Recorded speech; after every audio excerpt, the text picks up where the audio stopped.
lot of admissions, interviews, as well as sessions here. We get a lot of questions of like, what does a good essay look like? What does a not so great essay look like?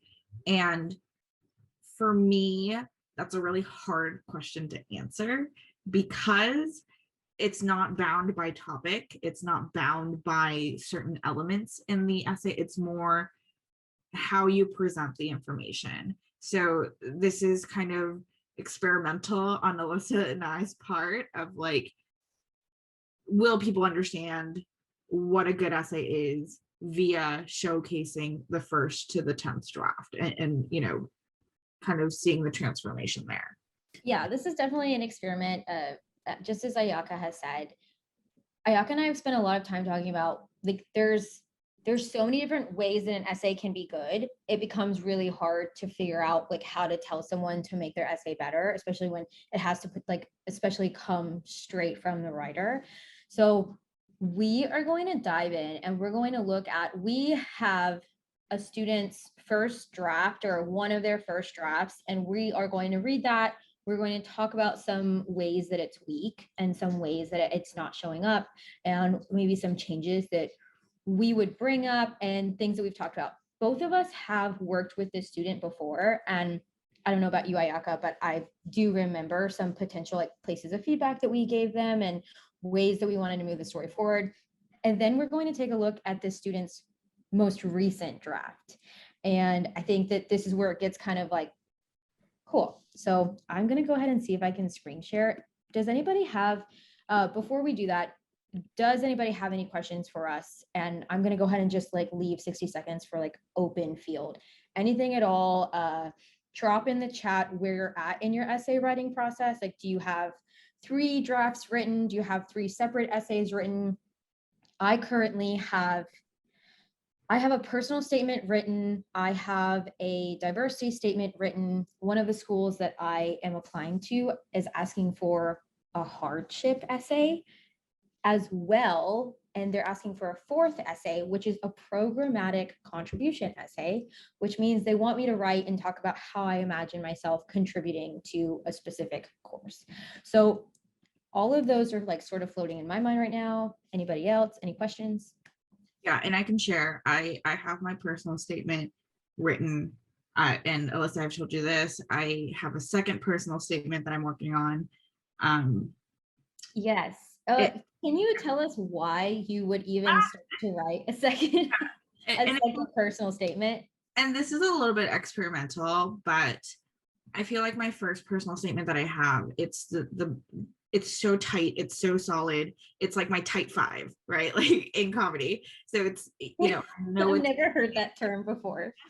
It's, you know, I know it's gonna hit. I know it hits hard on all the things that I want to say, right? Okay, I see. I want to go to law school. The second personal statement is more true to who I am as a person, right? I'm much more of a positive, let's bring the smile, let's bring the, you know, like the let's go get it, like energy, right? And so, you know, and not necessarily like that hype up, but a little bit more true to the journey that I've taken as a person over the course of, I don't want to call it 20 years, but, you know, like as an adult, the journey that I've taken, and where I am now. And Alyssa and I, you know, we just got off a meeting and I called it hummingbird, being a hummingbird, but yeah, you know, going from one place to another, and it doesn't feel like it's continued my personal journey, but in actuality, it's a step forward every single time.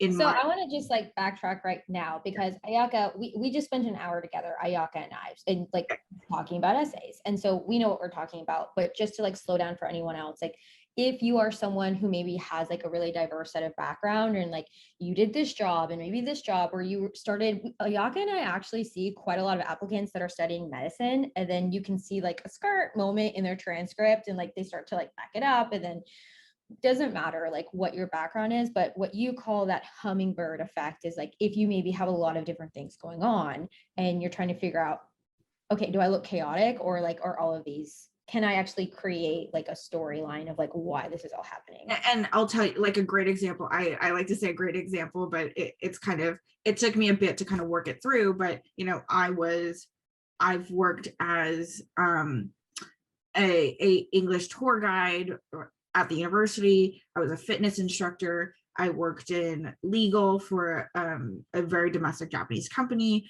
I worked in cybersecurity. Like, you know, there's just like hip hop through the world. And how do you tie that all together? Well, in my life, that made sense as a next step. And can you explain that as a cohesive story? And I think that's kind of where that desire to write that second essay is coming from, of this is really the essence of who I am, that condensed and put into a really punchy, powerful essay is that first essay that I've written. And I want to kind of loosen it up a little bit and kind of give a little bit more of a human side to it.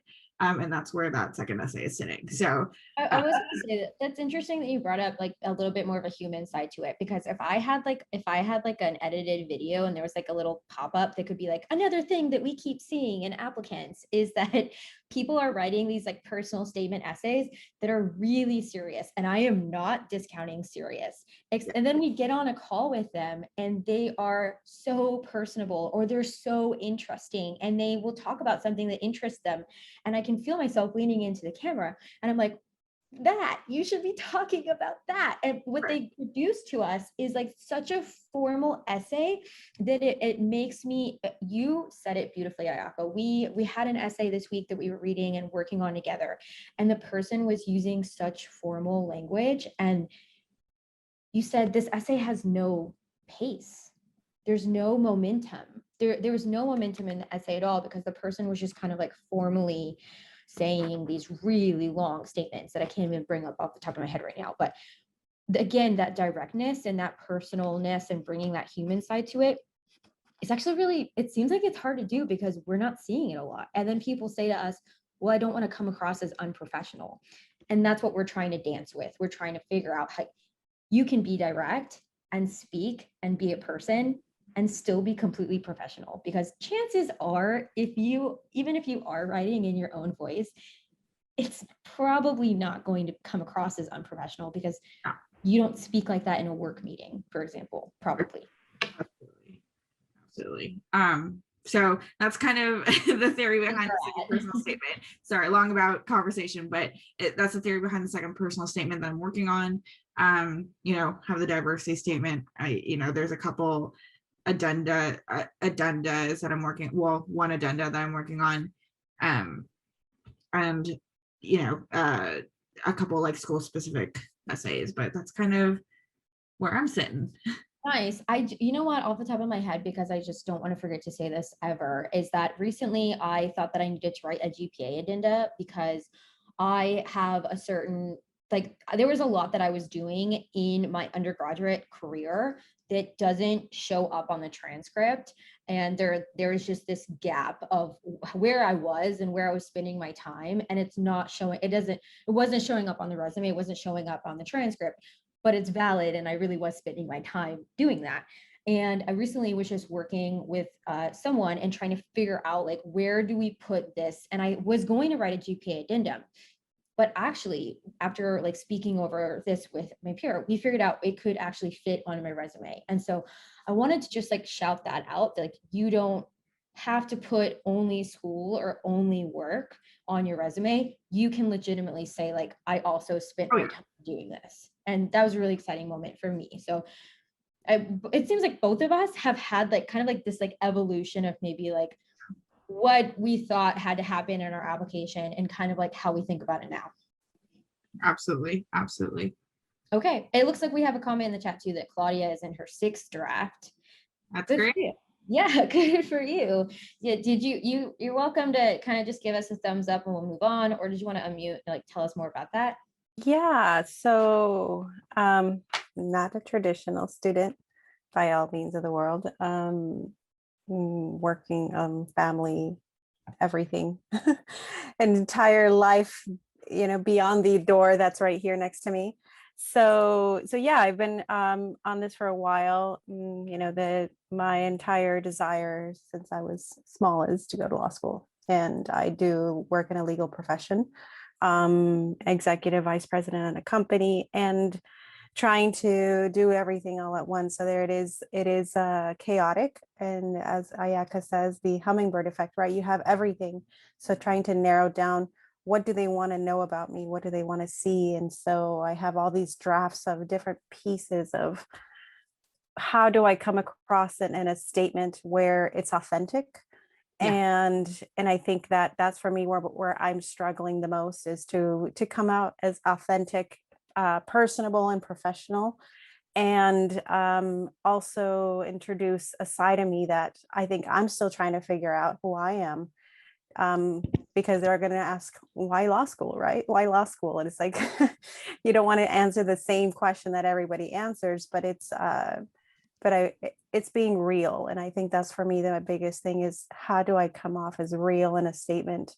And so that's why there's so many drafts and addendums and all kinds of diversity statements that I've worked on, that I'm just trying to kind of tailor it down to really meet the needs of the specific school that I'm applying to, so that it comes off to who I am, and not necessarily just a synopsis of my life, but really who I am. Right. I think you hit the nail on the head there with knowing that one of your biggest challenges is not just carrying out like everything you've done, but trying to say what you've done, why it's important to you, and why those experiences make up who you are, like who your core values are, and why you're ready for this next step in your life. I think that it sounds like you have a really good idea of what your challenge is. And also, Claudia, it sounds like you've put in a lot of time and effort into this. Yeah, it's like, I think I'm driving myself crazy. So it's I guess it's a good thing. Yeah, definitely. But Ayaka and I, so Cheetah, actually, you and I just spoke about this a week ago or 2 weeks ago, about how to know when do you hand your, like, what to edit, and do you use a lot of edits yourself, or do you give it to someone else and put other eyes on it? And Claudia, Ayaka and I, we absolutely love to do deep dives with anybody in the course. So email us. Anybody can email us that's listening to us right now. It's admissions@lsatunplugged.com. That goes to Ayaka and I. Send us your draft, and we'll spend a whole class doing a deep dive and helping you clear out your thoughts. That's one of the perks of being in the course, is that you get both of us absolutely helping you and working with you on that. So I'd love to talk more about that, and maybe we can help take some like the crazy off of it, because so Cheetah and I mentioned that sometimes like the longer you're looking at a draft, like the more you're not sure what actually is important to the person reading it. Like, and Ayaka says it so beautifully, like, we know ourselves and we know what happened and we know the faces and we know the stories. And so we'll tell stories and we'll leave certain things out, or we'll go too far telling about something that we're like, okay, we got it. Like, it's so hard to communicate. Absolutely. And let me tell you, there was a time when I looked at my personal statement, there's one sentence that didn't sound right, and I said it to myself 10 times, it like over and over again, trying to like figure out where the accent point is in that sentence. It gets a little nuts. So I do that too. I'm so happy to know we're the same. So Cheetah? I agree. And then like looking at the drafts over and over again, and then like Alyssa said, right? You don't know what to put, or you want to put certain things and leave certain things out. So I remember, Alyssa, we did, like, when we started writing the personal statement, right? Like, I kind of, I have it written, and then I would say a lot of things to her, and then she's like, what? Put that in there. Write that down and put it in there. That's important. Like, I want to know more about that. But because I guess for us, like when you write your own personal statement or whatnot, you kind of like, the backstory, right? So you would mention something so briefly and give no context whatsoever, and you expect someone else to understand, and you don't, like, I didn't even realize that I was doing that, because I guess in my head I understood what happened. I knew what happened, and I just left that whole part out. And just, if everyone was to read this, they're like, well, I'm wondering where's the other part of the story goes, did it get lost somewhere else?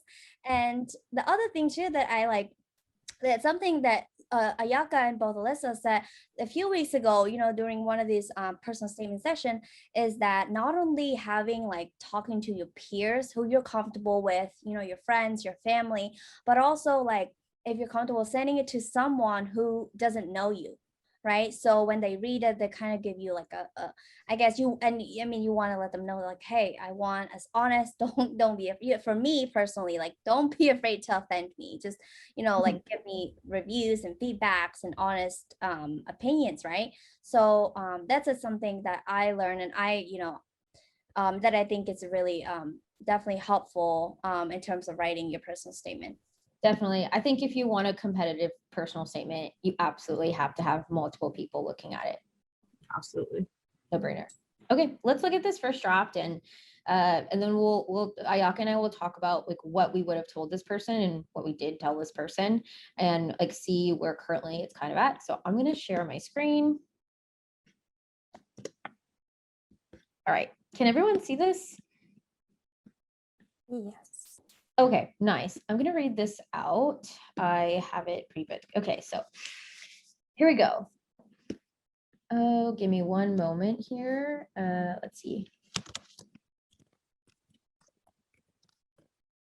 right, so starts out like this. I am an exceptional performer. My two earliest memories are this. One was when I first experienced abuse from my parents when they locked me in our Texas garage, wrapped in a blanket, scared of the dark, and the huge, ugly space wondering how I get out here. The second being given a blue ribbon with the gold lettering, first place at a dance camp. I remember thinking, these people aren't very nice. By the age of 8, I had developed a plan to get out of my abusive home. I'd become a professional dancer.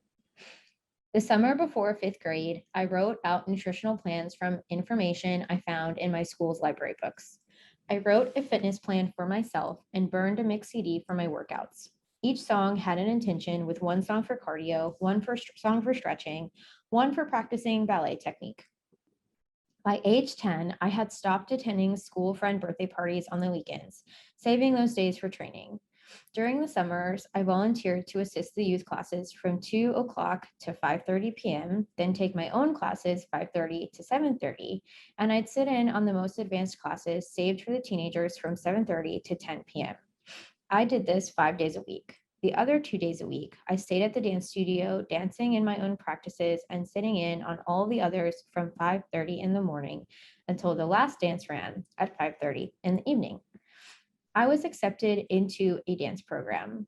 I spent many nights reading their website and memorizing the awards given to the classes prior to mine entering that fall, setting my focus once again. In some of the harshest times, when my bedroom lights flipped on in the middle of the night and my mother or father would take scissors to my things or start to slap me in my bed, I would think of how I would receive the Outstanding Freshman Dancer of the Year award.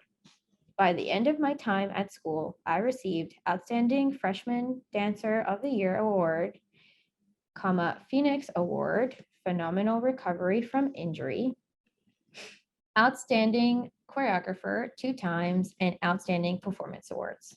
And it goes on, but that is the first thing that was presented to Ayaka and I. So Ayaka and I have a 5-wave system in which we sort of will go through an essay. The reason we have this 5-wave system in place is because I would say the very last wave gets caught up in grammar and details.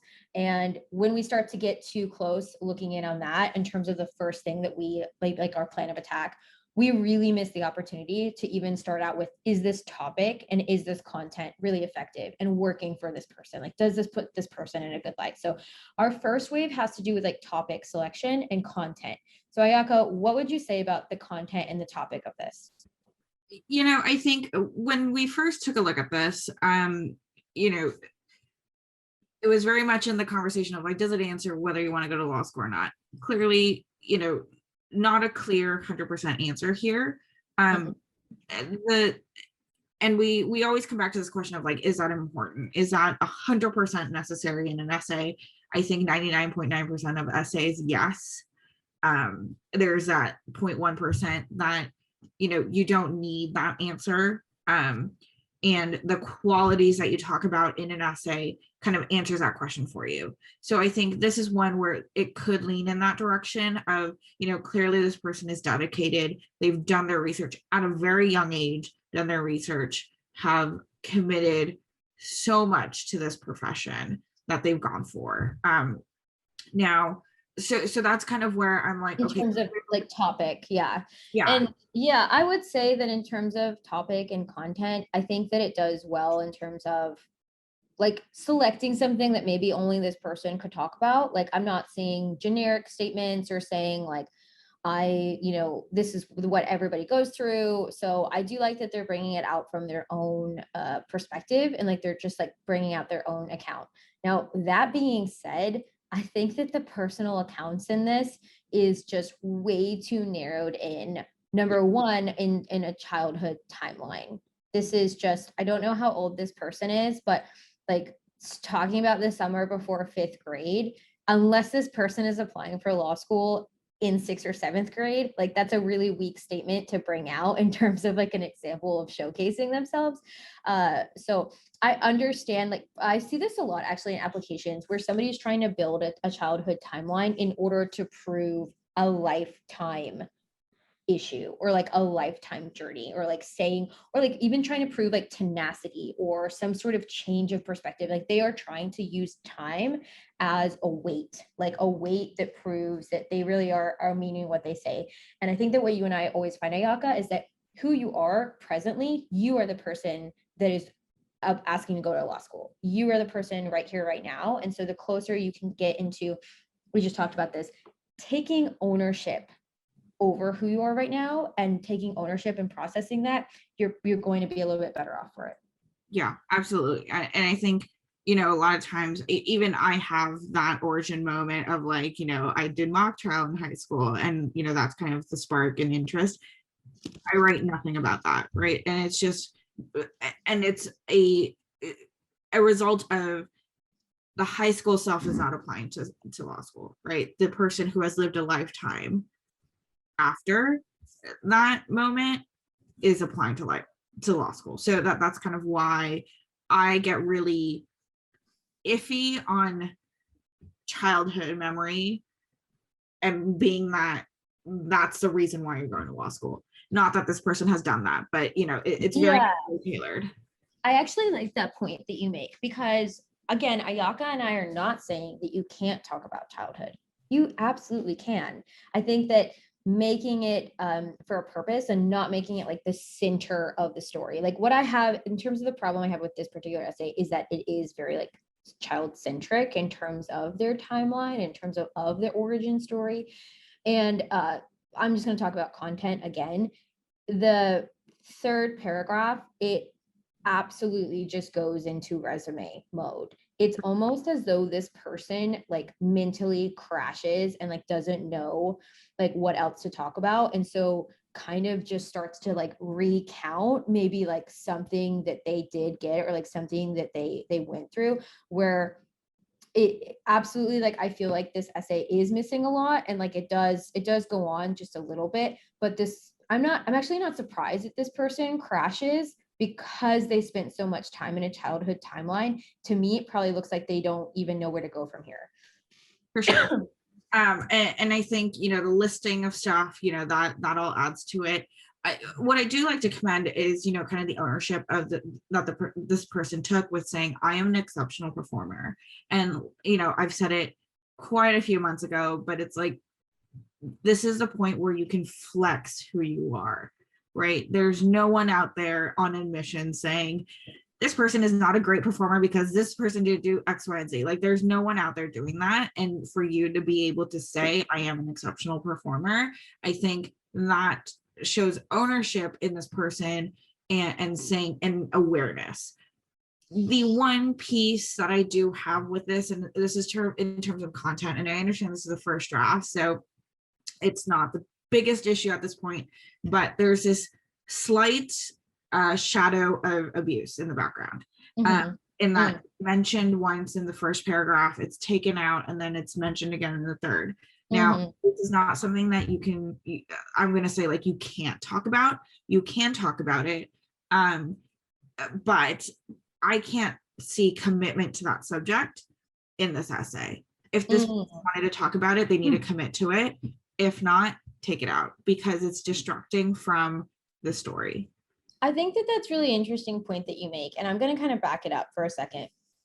In terms of this first sentence, it says, I'm an exceptional performer. You know what I find really funny, and that Ayaka, you and I have talked about, is that people trying to build hooks and then accidentally building a hook that they never follow through with. And what I'm seeing the follow through in terms of mostly it's just the second paragraph, because the first and third paragraph actually say like a whole bunch of nothing in terms of like what this person's actually doing. So I'm just going to stick with the second paragraph here. The second paragraph actually never once mentions the act of performance. The second paragraph, it's like they start out saying, I'm an exceptional performer, and then they sort of like mentally do this like backtracking and backpedaling of just like classes, and obviously spends way too much time talking about like how much like time that they spent, like the 2 to 5, the 5 to 7. That is absolutely not trackable in terms of like keeping up and pacing. But what I'm trying to point out is like this hook works, but then it shows up nowhere else in the essay. Like they never actually talk about the act of performance. And I see that happening a lot in just different patterns. Somebody will say, I, am a leader, and then they really talk a lot about like a lot of hardships, but it actually ends up overshadowing. And that's what brings me to the next point of this like plumb line of like something is going on at home. And it's interesting that they bring it up like at the end, but I'm not seeing like how this person is an exceptional performer. I'm seeing that like they have trouble at home, but that's not really working for me. I agree. And I think okay, so one thing is I do know that this is a first draft, so I don't really mind the kind of ongoing explanation of the effort that goes behind the great performer. However, I do agree there is no follow-up to what does it mean to be a great performer. And I think the effort of that comes out in the whole the awards that this person has gotten, right? Like the outstanding dancer, recovery from injury, choreographer, performance, like all of that, like that tells me, okay, this person is an award-winning performer. I mean, at the same time, though, to bring those things up, I'm being really picky, and this person is totally fine with that. But bringing those things up, and if I remember correctly, the rest of this essay doesn't really talk about those awards. Right. So then it just becomes like a mouth jar, like garble of really long things. And I want to take this out like of this essay for anybody listening to this. And I just want to like plug this idea in that if you are spending like 2 lines saying the name of an award or saying the name of an organization, really think long and hard about that. Like I've seen a lot of essays where maybe somebody spends like 2 to 3 lines, like saying something that's like the formal name of an organization that they worked for or a club that they belong to. And I just have to wonder like if that's the most effective use of space. And I've never seen it done entirely well. Like, and so if you're using these really big things, like just take up a lot of words, I would advise against that. I agree. Because sometimes saying a nonprofit is easier than saying a whole name. Sure. And Yeah. it's more expressive. So anyway. Yeah. I mean, I think that we've talked about like content here and topic, and I'm not going to go through the whole 5-wave system here, but what about maybe like in our second wave where we start to talk about structure, the way that this person has chosen to set up the story? Well,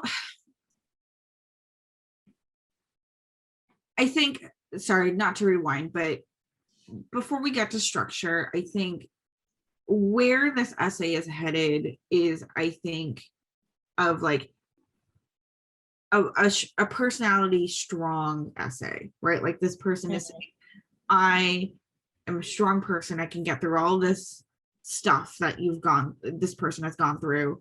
And so that quality reflecting into how this person's going to be in law school, be as a lawyer. And if when I think about that direction, does this setup help this person? And going into that structured conversation, I don't know. And I'm saying I don't know because there's just so much stuff that can get condensed into one paragraph. To be honest, paragraph 1, 2, 3 that we have here can get condensed into one paragraph of like what this person wants to say. And if that's the case, that's the first paragraph in an essay. And so like in terms of structure, doesn't make sense. Well, you've got the makings of a first paragraph and you're setting it up to say you are a committed person, you're going the full 10 miles to get anything done, you know, and that as an opening, not bad. I think that's great. Need to see more, like need to see more of the content to make a judgment call. Oh, I see what you say about that. And also I'm just gonna say, like, I'm ready to go into this next draft, but Yeah. just looking at this first paragraph, I call this a processing paragraph. When somebody is like stating their own thoughts and their own quotations and questions and asking ourselves questions. I see this a lot in first drafts, which is great. Ayaka, you've pointed out, like, please just stream of conscious, just go for it. Just say what's really on your mind, but posing questions to the reader, it really stops momentum. And I don't think it's really doing the person what they want it to do. And so I call this a processing paragraph, where somebody's asking themselves a question and they're trying to solve it. And I see this so much. And for example, I've seen essays where somebody will say something like, you know, but what do I want to do with my life now? Or like, but does that seem like good enough? And that's just a processing thought. That's not a complete package thought that you want to present to somebody else. You want to actually present, especially in your law school application, you want to present something that has already been processed. You don't want to present that like lingering thoughts and questions that you have. It doesn't work for a 2-page essay. Absolutely. And last thing about this is I think you can tell this person had thought about how to open this essay, because you can see a little bit of a writing style shift from the first paragraph to the second paragraph, because yeah, you can. Yes. They've thought about this first paragraph and how they're going to open the essay. And then the second, third paragraph, it's a little bit more of, you know, in the moment writing. So right, like this recounting what happened and just kind of listing out. We actually just saw an essay like this. Yeah. You know, it's just really interesting. And I'm sure we're going to come up with a term for this, but if anybody's listening to this right now, go and look at your draft right now and read that first paragraph and then read the rest of your paragraphs. And does it sound yeah, do they sound the same? Is it, because what happens is that first paragraph, a lot of people are writing and it's like this kind of like flowery or like ethereal, or like they're posing questions, and that's all processing, and just figure out like, how can you match it? And if that's how you really are and that's how you think, then write a whole essay like that. I wouldn't advise it. I wouldn't actually suggest that, but we just saw essays like this right now in that last hour that we just spent together. So yeah. I think that must be something that happens pretty commonly. And how many times have we said, get rid of that first paragraph? You don't need it. Like, it's not, you know, you don't need it. Yeah. I don't want to try to like put my ideas on anybody else's brain, but I think that what happens is like people are like trying to ease into a water, like, you know, swimming pool, like they're like, here's kind of what I'm going to talk about. And like, they're trying to write in terms of like this vague way and get the reader ready. And it's just a 2-page essay. So we're right there with you. We're already right there with you. It's not. And really I've said it before in a class, but like we spend so much time in our head thinking about the hook and how to make it interesting in that story, that the second follow-up to that is, does that match the story you want to tell in your essay? A lot of times it doesn't. Sometimes it does, but it's not the same tone. It's not the right language. Like, there's so many things going on that first paragraph, I don't want to guarantee this, but it's almost a throwaway. So Yeah, you can like ditch it. Yeah, I mean, it's just like I'm gonna throw in an LSAT tip here. Sometimes people ask us, "How do I get faster at something?" And they're doing time sections, and I always ask them, "Well, are you doing a warm up?" And if you're not doing a warm up, you're probably not going to be that fast. So the first paragraph is kind of like your warm up. Just throw it out. yeah, pro tip, 30-minute rope warm up. People are asking. Just, This is admissions. LSAT pro Yeah. tips, do a warm up. This is LSAT Unplugged admissions. Do a warm up when you're doing time sections. Okay, let's go ahead and go. The people ask for it, Ayaka. The people are asking, and I know. so there you go. All right, so this is the 10th draft of this person's essay, and Ayaka is going to read it out loud, and so I'll do my best to just scroll for you. And as you can see, it's a little bit longer than that first draft. We saw great things that have happened. But here we go.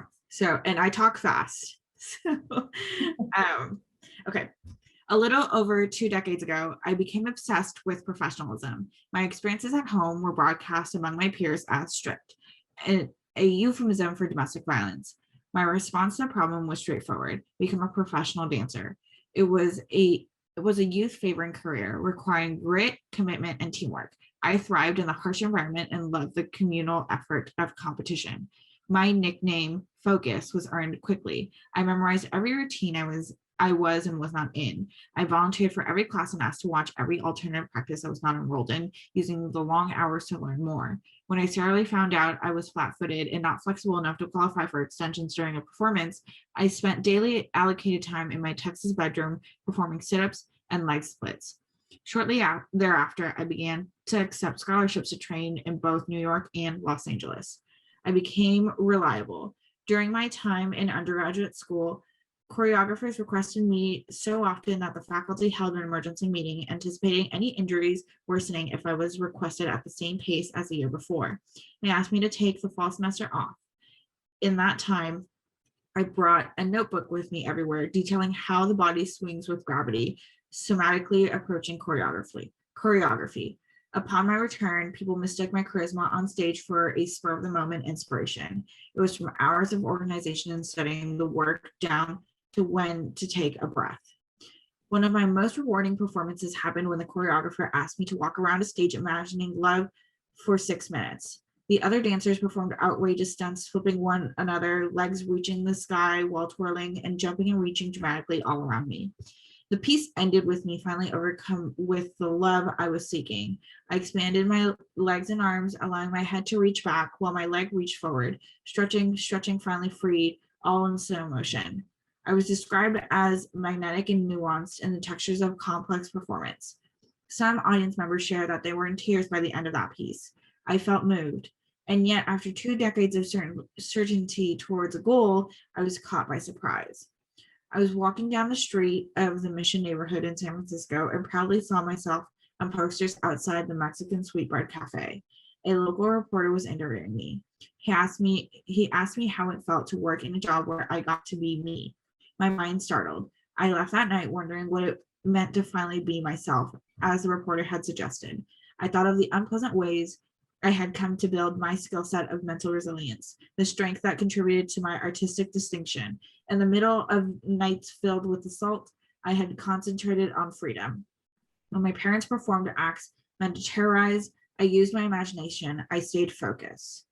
I knew what attracted me to dancing in the first place. It was the connection I felt while working within a team I was not experiencing in the demands of living in a physically abusive home. I had reached for the first obvious profession available to me at the time and succeeded in understanding how long-term commitment works. I know my years of proven dedication, severe discipline, and imagination can be repurposed. I am competitive, but the years of working with people from all over the country and traveling internationally has made me intensely empathetic and globally minded. My dancing has nourished in me a compassion for humanity and a psychological endurance that I believe to be of value for furthering my education. The art of performance is fluid and permanent, open to interpretation by the audience and to the dancer at the time of showing. I find it interesting to produce something meaningful from endless amounts of detail. When done right, the large amounts of research a dancer synthesizes can leave an audience member changed. I'm finished. Okay. This almost doesn't even seem like the same person. No, And I would say in a good way. Wow. Wow, strong statement. I think more fully formed thoughts and ideas. I would say it seems as though this person has attempted to shift away from like, this is what happened when I was little, into like, this is the foundation of like how I'm walking the earth as an adult. I think like this person is trying to convey more of that like pushed out, like zoomed out view of what makes them them. And that, and it seems like this person is trying harder to make that right turn into why a legal career. I think it's not fully there. And something that I really struggle with in terms of the content of this essay is that this person has given us, yes, that deep dive into like sort of that lifelong commitment, but they've also like almost exhausted the reader. Like it's just a little bit too much. And I've said this before, and I'm going to say right now, like I can sort of tell when I'm reading something that someone's written and they're trying to catch every fish in the sea with like one net. And it's really hard to convey what this person is trying to convey in a 2-page essay. I agree. And I think for me, this essay, I gotta like back this up, but this essay peaks at the wrong time. If I agree. and It's like kind of like, it feels like it's like dragging, like just, I feel like this, you know, when you put too much stuff in the trunk of your car, yeah. you Well, can okay, pull so it out here. tell me if you feel differently. But for me, I feel like this essay peaks at the whole description of the most rewarding performance. For me, that's like a moment of like, this is real. This person takes us on that journey of being on stage and takes us on the dream of dancing, and it's so beautiful. And I'm like, that being smack dab in the middle of the essay, it almost, whatever you follow up with, it's going to feel weak.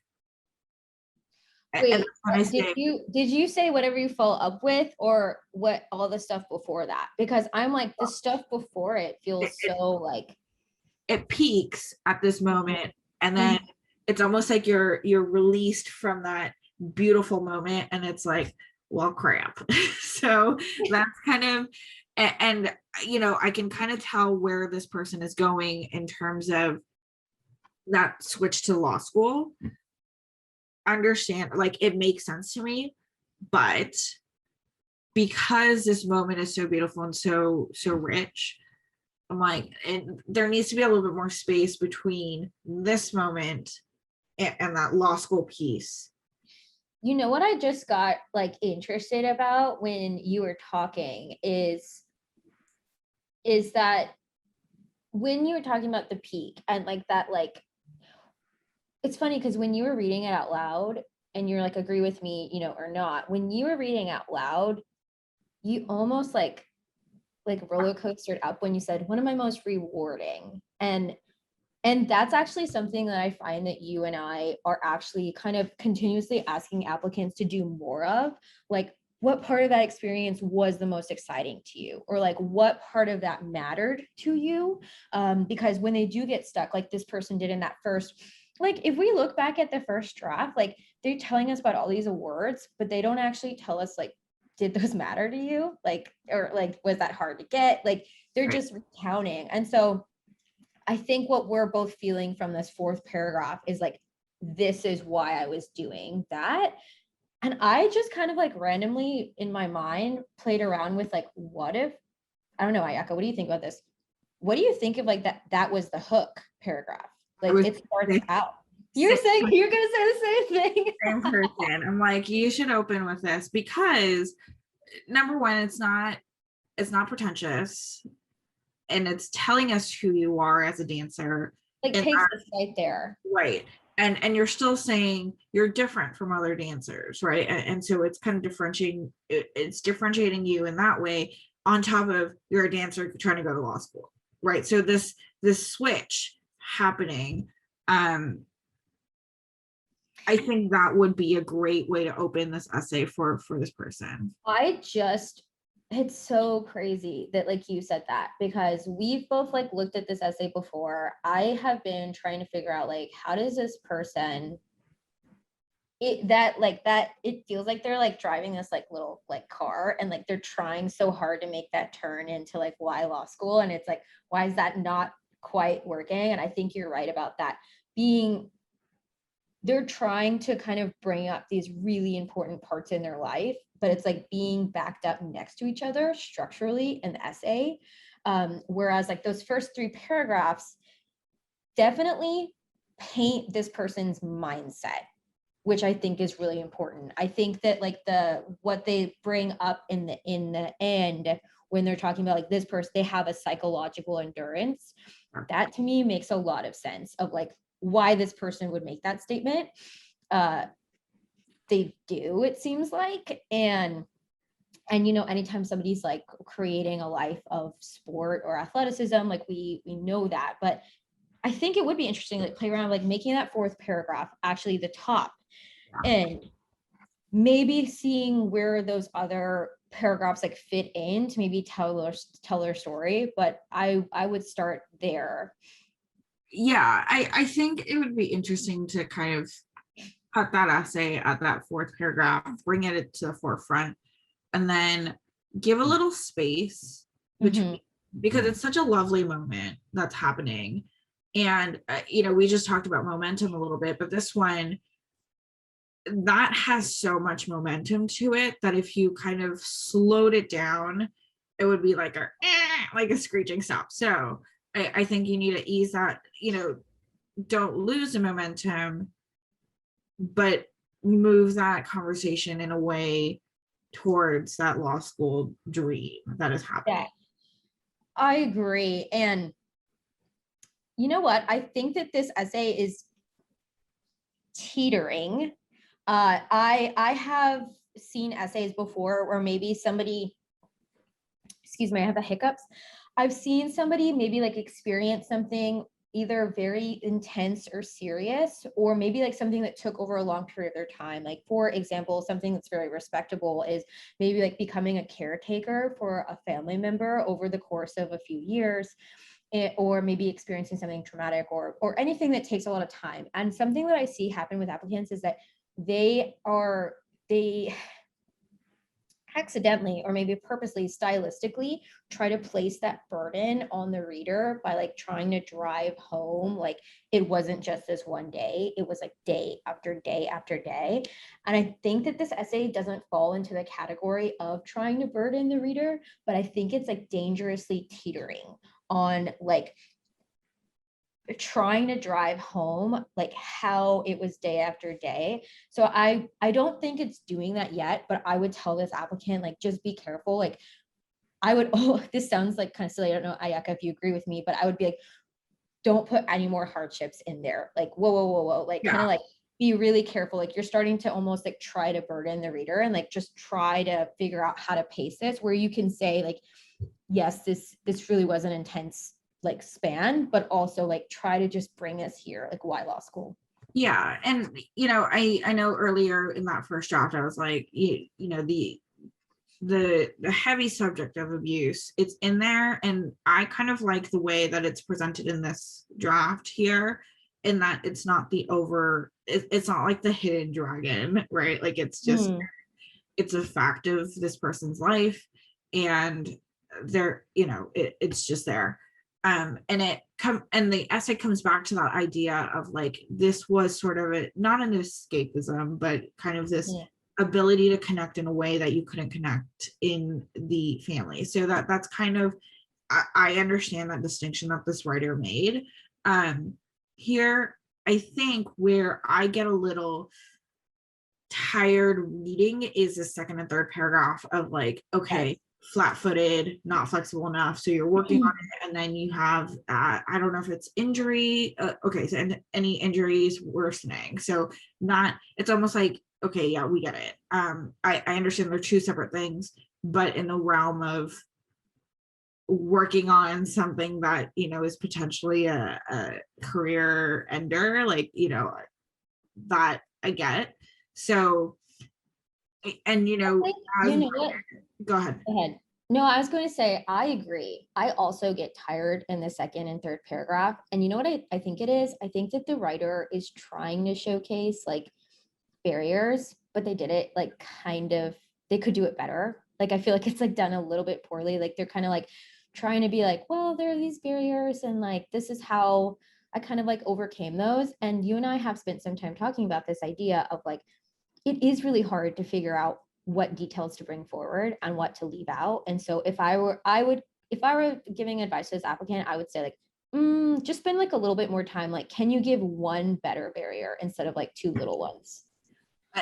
And I don't know how comfortable this person's going to be talking about this, but I think there is something to be said about this performance, about imagining love and that harsh home environment, and like what, you know, what does this person interpret it as love, and how that comes out in performance. You know, that might be a little bit too out there for people to kind of say like, that's going to be my personal statement to talk about this performance and how, you know, like the home life and blah blah, like, you know, that might be a little bit too out there, but I think that's an interesting point to be made about, you're talking about this amazing performance that, you know, you take us on, and it's much more like the reality in the home life is so much more heavy, and that contrast, and I feel like this writer was trying to do that, right, to say like, these are all the things that went into this performance that is beautiful on the outside but took so much to get there. And Oh, I see. I see what you're saying. And like, I can see that in the paragraph right after, which won't be right after, but they're talking about like, the reason I'm able to do that is because of like this. Like, they're saying like, this is what was allowing me to do that. And actually, like, that's really, maybe that's interesting. Maybe it's not like that they're using these other lessons, like they're using this channeling, and then they're putting it into something productive, I think.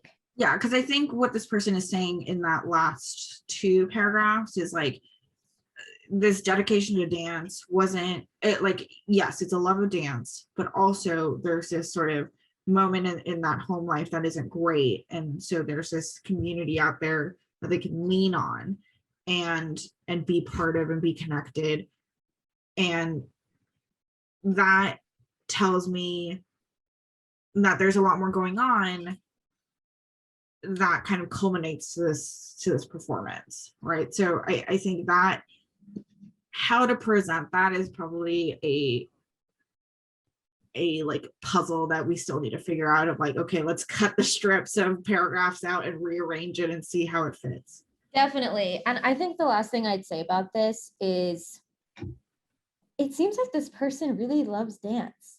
Oh yeah. It seems like this person really could talk about it for a really long time, which I think is definitely interesting. From a really harsh critical eye, though, I don't know the answer to this, but I would say to them, like, I get it. You love it so much. You have to like figure out how to convey that and also not make us tired. Like, it's almost like that person at the party that's like still talking about something that we're like so interesting. Like, it's really, I think it's a fine line though, because sometimes you and I, Ayaka, we're trying to get people to talk more about what they've done.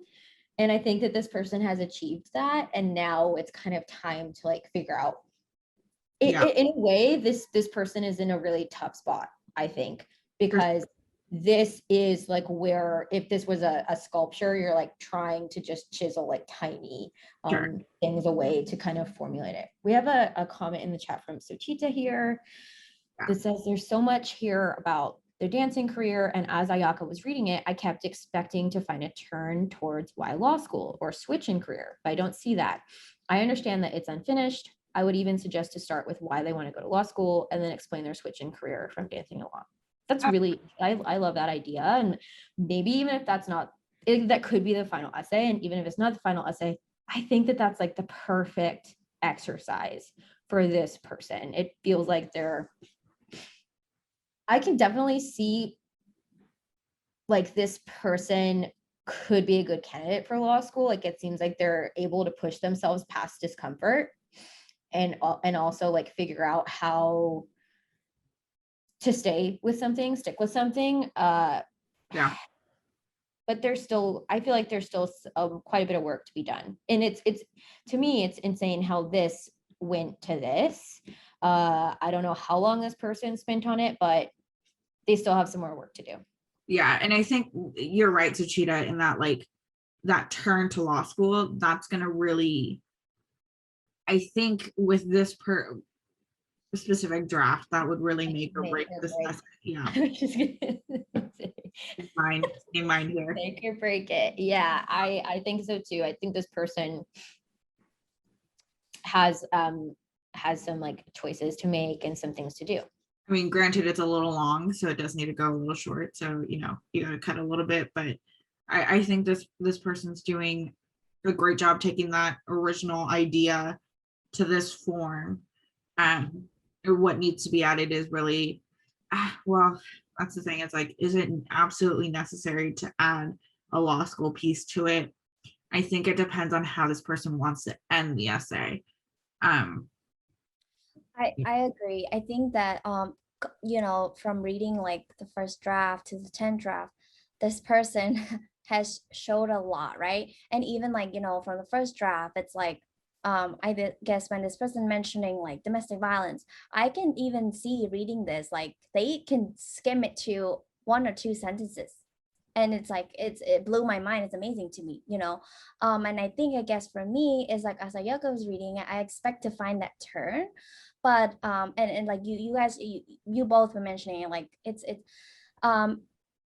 nice, I guess, to know, flat-foot, you're this person have been through a lot and obviously have put a lot of work, but like I'm expecting that turn and it didn't show up, like, and yeah, like kind of expecting that, because like for me, I guess is like, if you're it's more so much about the dancing career, but I didn't see that turn. And I guess, I don't know, another way, and then like you said it, suggested this person that they could play around and see kind of like why law school, and then to kind of explain, oh, this is what I did a lot, as for my dancing career, but now and this is why I switched it, right? And then kind of wrap it up with that like reasoning of, you did all of this, you're a professional dancer, and then now why this person decided to go to law school. Mm-hmm. Yeah. And this is I know we're over time. Super like creative decision that I'm just like throwing out there for this person. I love this like moment of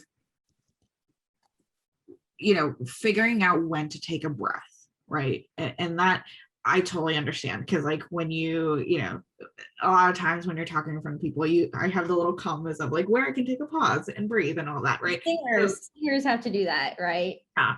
And I think if this essay started with that moment of one of my most rewarding performances, that's like the inhale in the essay.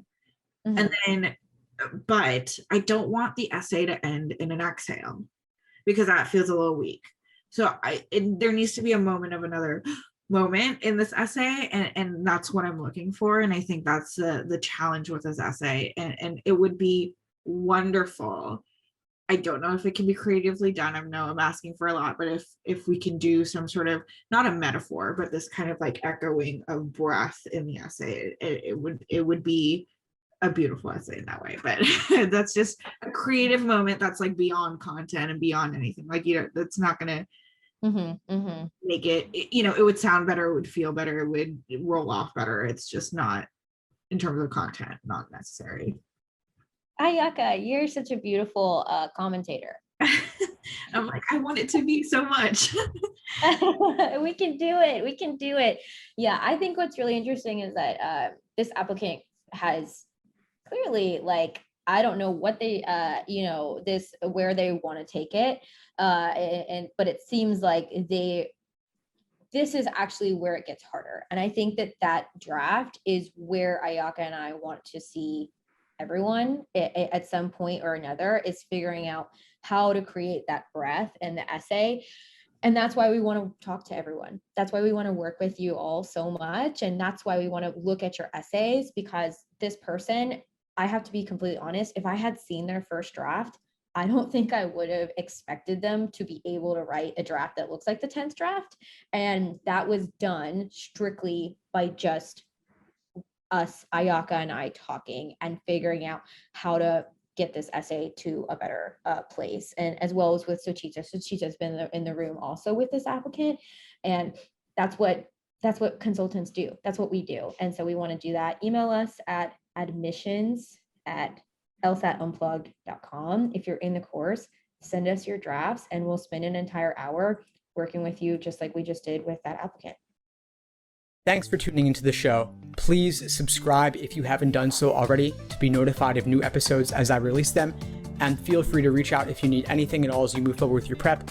I'm happy to help however I can. In the meantime, I wish you all the best and take care.